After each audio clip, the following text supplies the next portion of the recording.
Today I'm going to show you how to make a Handmaid's Tale inspired Sunbonnet Sue Applique block. Keep watching because I've got this, but I've also got a pattern available for the other 3 regular female characters that we see from that series. Here are a couple of the blocks that I've done already. So these are 2 characters that you might recognize. This would be the housekeeper type of character that they call the Marthas. This is a character that they call the wives. The Martha, I have a broom. And for this, I kind of did like a little bit of snipping and then just kind of fringed it to make it seem like it's bristles of a broom. And then she does have a little pocket. The pocket does actually work as a pocket. So I can get the scissors all the way down in there. It's not very practical, but I thought it was kind of cute to make a patch pocket. The wife is holding a potted flower. Very appropriate, you know, in the series they have the main character wife in the greenhouse working with plants. And so working with plants would definitely be one of the things that you would have this character do. So we have these different character sheets. This is a series of templates that I have made, and I'm going to have these available up on Etsy. It's a very small amount that I'm charging, just $2. I've gone through and I've just kind of done all of the little modifications to it so that all you have to do is just cut these things out and draw them out on freezer paper or whatever it is that you like to use whenever you do applique, and you're ready to go. So this is an example of that Martha. And so here's the Martha. And then right here is the wife character. And then I still need to make up the aunt, and I still need to make up the handmaid.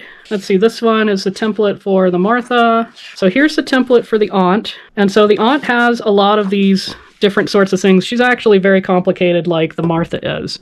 She has the pocket here, and then she has this, which is a jacket. And then she has this, which is a lapel. And on this lapel, I'm going to have a raw edge because this is a very skinny piece and it's just difficult to do a turning on something so skinny. And then here is her dress that she has as the bottom layer of her ensemble here. And then she's the only character that breaks the tradition of the Sunbonnet Sue concept where you can actually see the face. So I have kind of a half circle here, or almost a half circle here for her face. And then here's the beret. And the beret is the concept that they have them wearing whenever they're out and about in the series. Of course, the aunts are kind of disciplinarian types, and they show them having cattle prods. And so I have this cattle prod. This is another thing that's going to be a raw edge applique. And then right here is basically just, you know, little zigzag to kind of indicate for a current going through the cattle prod. And so for that, I have some metallic silver thread, so I'm planning on using that to represent the current. And I'll probably just hand stitch that. Here's template pieces for the wife. We have the handmaid here. The handmaid's actually fairly simple because it's just the bonnet, the dress, the arm and the hand, and the shoe. And then she has like a shopping bag. And actually, this is the whole reason why I actually thought of doing this weird dystopian twist on the classic Sunbonnet Sue concept. And then on this particular template is also the arm pieces for the Martha because they didn't fit on the Martha page. And so I'm going to need that.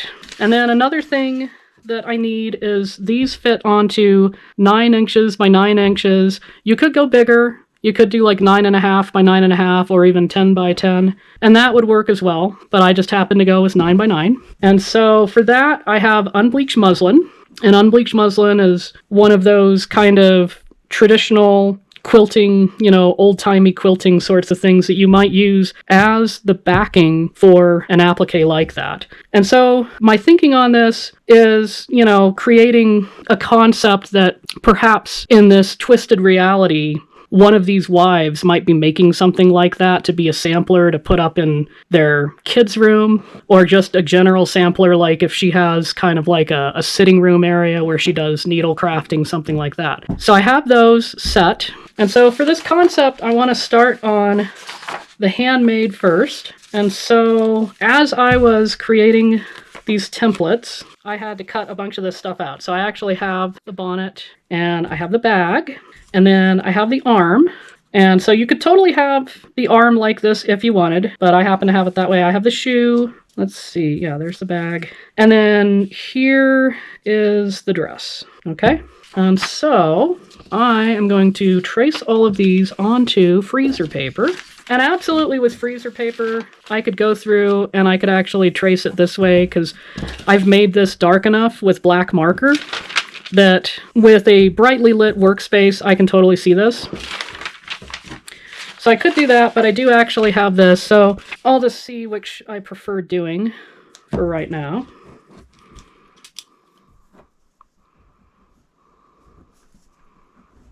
All right, now I am ready to cut out these pieces.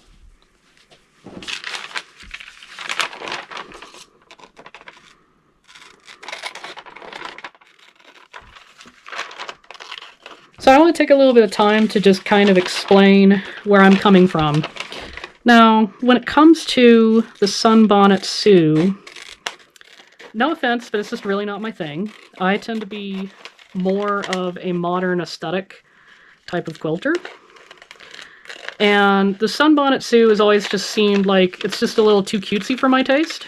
But years ago, when I was watching one of the early seasons of The Handmaid's Tale, I'm watching these handmaids going off to the market, you know, the same thing as they do in the book and also the movie that they did in the 80s.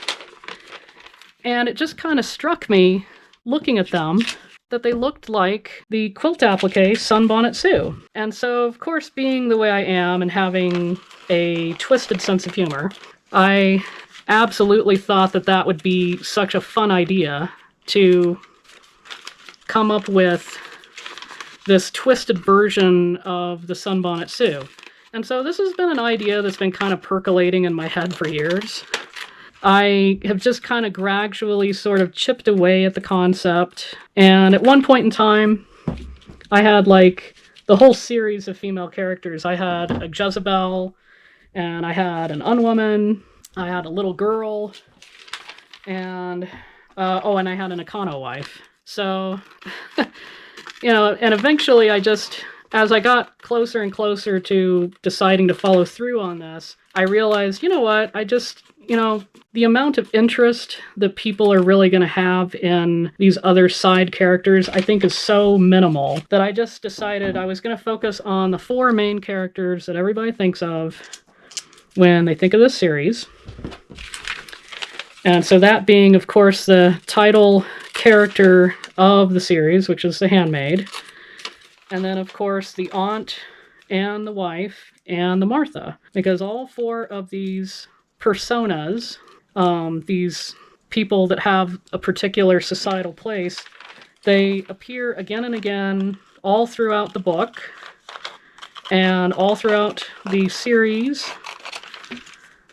So it just seemed like kind of the way to go with this. There we go. And so that's basically why I kind of thought of this. So with my template here, the solid lines, that's where I'm going to be stitching.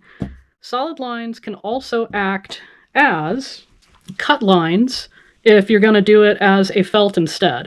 And I think something like this would be really great doing like the wool felt. This is actually more of, there might be some wool in it, but I think it's actually just polyester. And so you can absolutely do this way with felt. Like I said, you would want to just go ahead and just cut it around the piece and then you're good to go. And felt is probably going to be like the easiest way to do it because it's less sewing.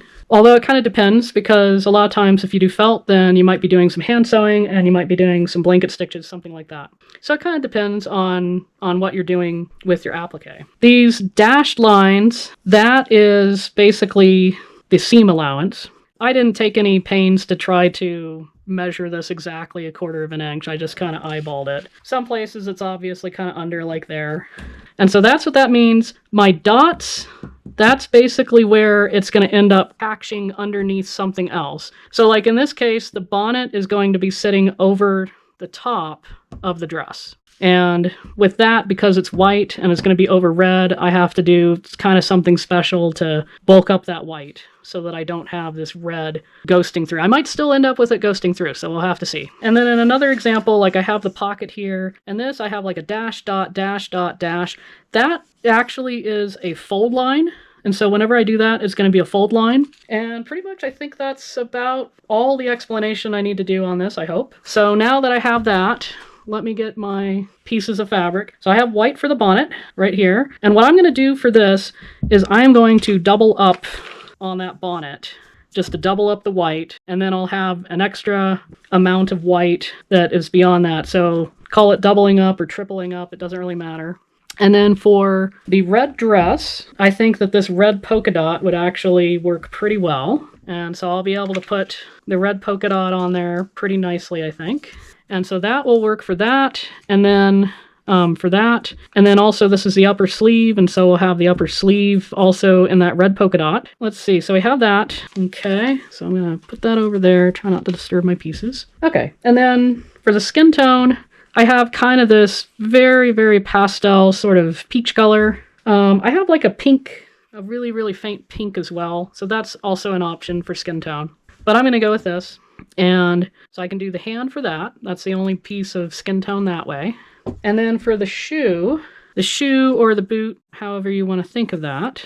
And then really for this piece, I'm going to do that out of that as well. So for the shoe, I'm just going to go with black. I think basic black is kind of perfect. So I need enough so I can stitch around, so it'll be like that. And I can just snip that away right away because I'm going to want this for the aunt. So we have the black shoe. And then for the bag, they show them using a mesh bag. Well, you know, I could maybe do that if I had like some pearl cotton and did some hand stitching that way. But there's also this, it's got kind of this diamond pattern to it, which I think would work really nicely for the concept of a mesh bag. And so I'm just going to use this fabric. So I'm going to go ahead and get all of these fused, and then I will be right back. Now I have some pieces cut out, and actually with this, what you want to do is you want to take these and put them onto the other side. That's to do it the way that I am going to do it here. This is going to be the back side of the arm, or the underside. And then here's my two arm pieces,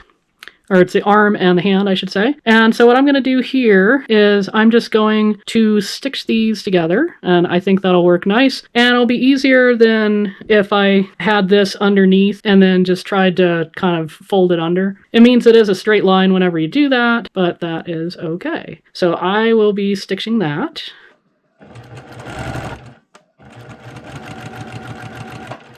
Here is the arm and the hand all sewn together. I pressed it open like shown. So with this, I can just fit it up like that. And then what I will do is I will stitch very close to this and try not to stitch over into the paper. Not too big of a deal if I do, but this edge of the paper is my stitching guide. And then here is the boot or the shoe, depending upon how you look at that. And so with that, and of course you want the right side of the fabric up against this. I know it's kind of hard to tell the concept because I'm using broadcloth, so there isn't really a right or wrong way to the fabric, but that is how I am doing it. So I'm ready to stitch that one, and like I said, right side up, so it's right sides together. Here is the bonnet, so those will go together as well. And then this is raw edge, so I don't need to sew that to anything. And so I'm gonna get stitching on this.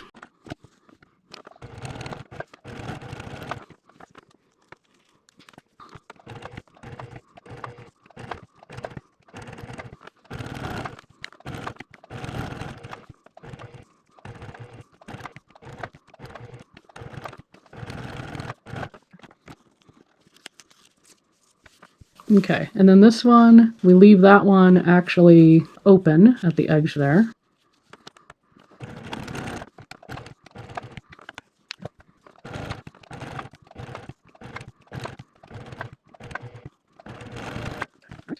Right here I have my pieces.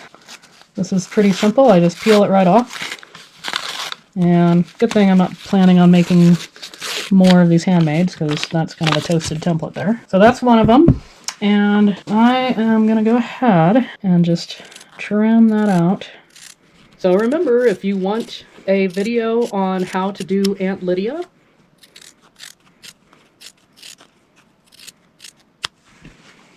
and then as is standard practice, when you have curves, they need clipping. So clip them, don't go right into the seam to cut it, but go close, you know, go a millimeter closer if you can. And then definitely this inside curve for sure, where you've got that little tuck of the kind of the back of the neck for where the bonnet fits. So I'm just getting all of those clipped carefully.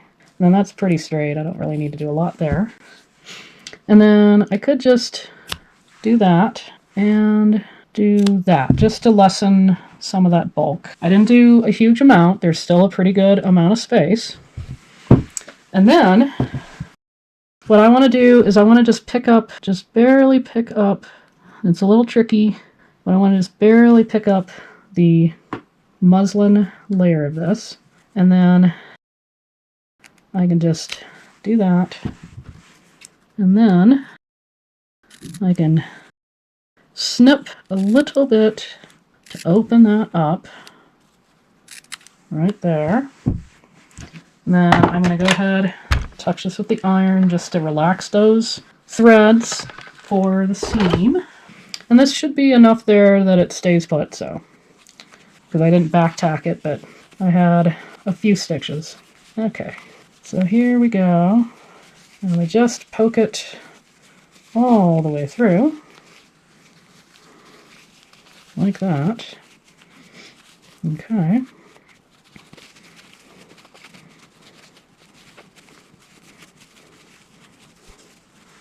Alright. And then this is just an old measuring spoon. I like to use this to kind of poke out these appliques. So I find it's pretty helpful that way, actually. And then I'm just going to see if I can pick that out. I think I'll use a little pen here. So here we go. I could have done the little corner turning trick that I showed in a video a month back, actually over a month back, but this works okay, because most of this is curves and not points, so I think it works okay. So but I can kind of get that poked down a little bit better, I hope. Just a little bit better. Okay. All right, let's get that pressed. Okay.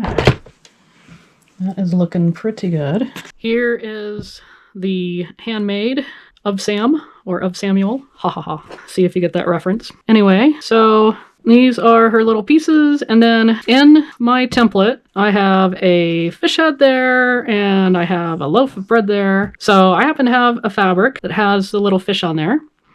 So that works great, and I'm just going to do a raw edge stitching around that, and then I'm going to trim it. The loaf, I need to kind of figure out what I'm doing about that loaf, so since I don't need this anymore, I'm going to go ahead and just cut that. Okay, and then that's cutting, and so that'll be able to stick out of the bag like that. And then I can just get this. I think it would look pretty good to have it with this fabric that kind of has the brush strokes. I think that would probably be a sense of bread, maybe. So that's what I'm kind of going with. All right, so let's get this marked out. And then I'll just know that I need to stitch it just a little bit away from that edge, like, I don't know, 1/16 of an inch.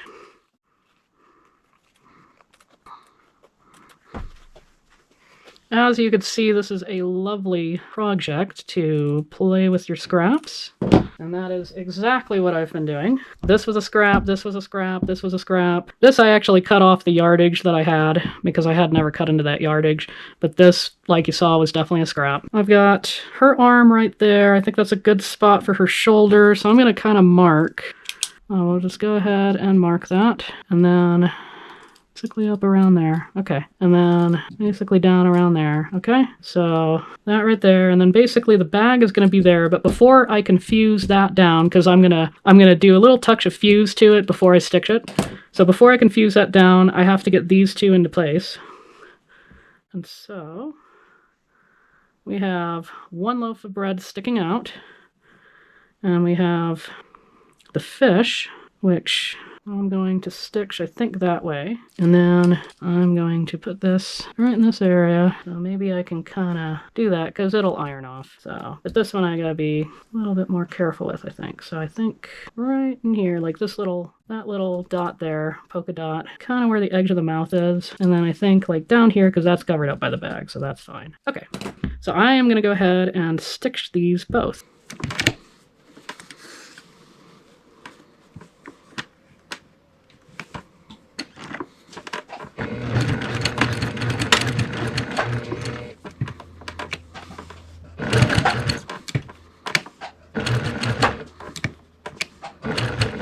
So here we go, here is the fish and here is the loaf from the store, the loaves and fishes, and then I'll be able to fit that bag right there. So what I'm going to use to fuse that and to fuse pretty much everything else is this Pellin Wonder Web. There is a product called Misty Fuse, and so I think probably those guys had a patent for a while, and then Pellin came up with their own concept, and it's a pretty good little product. I'm happy with it. So it's pretty simple to use. You just get that, and then I'll save that for another spot. And then, let's see, I need some parchment for this. So I got some parchment right here, making sure everything's still in place. And then I can just get that nice and on there. Okay. And then I'll just peel that right off. Okay. All right. And here is my shopping bag here. Here's of Sam's shopping bag. Going out to get that food so that Sue and Sam can have a really nice meal that night. There we go. So now I'm ready to stitch that, and I'm going to do that.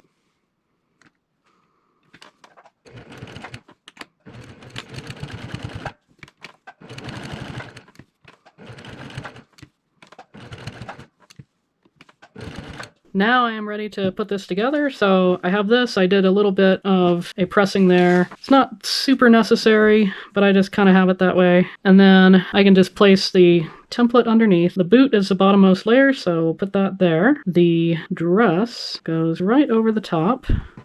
And then the bonnet goes right here, like that. And then the arm will fit right there. And looks like she's carrying that bag with the fish and the bread in there. So I'm going to go ahead and fuse those pieces down, that, and then these two. And then I'll be able to go through and stitch this, and I will have a finished block. And here is the finished block. So I have all that stitched down. And you might be wondering what thread I use, since that's obviously not as visible as the thread I used on the fish, loaf, and bag. I am using a 100 weight thread that is in kind of a neutral color. It's sort of like a taupey gray kind of a color. And that works really well. It blends in with black, red, and white. And also this kind of flesh tone peachy color as well. So that's just a tip for you. I ran out of time to be able to get to the aunt. And so if there's enough interest in that, then I'll go ahead and put up a video of that as well. And in the meantime, you might want to check out this video that I was referencing earlier, where it's a really good way of turning the points. Thanks for watching.